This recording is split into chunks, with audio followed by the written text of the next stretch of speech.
It's my life. I got dirty, dirty, dirty, dirty, dirty. It's my life.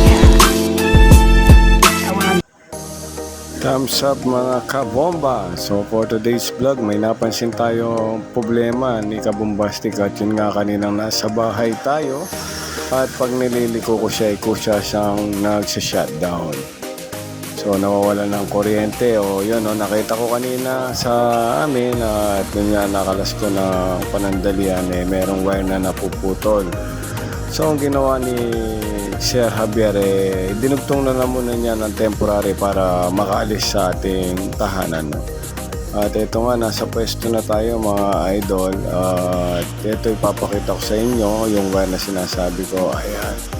So ang ginawa ko, hinabaan ko na lang siya ng konti para naman pag liniliko natin hindi na siya mahihila, no? Ayun nga, hininang natin at lagyan ng tape. Peace out mga idol, no? At ito nga mga kabomba.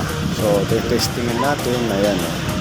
At paanda rin natin para makita natin kung okay pa yung ginawa natin.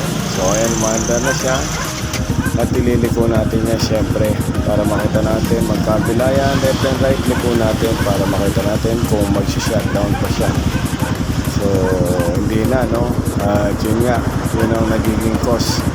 So yung mga minor na issues na ating mga motor, kung kaya naman natin gawin natin para naman kahit paano alam natin yung nagiging trouble ng service natin sa pang-araw.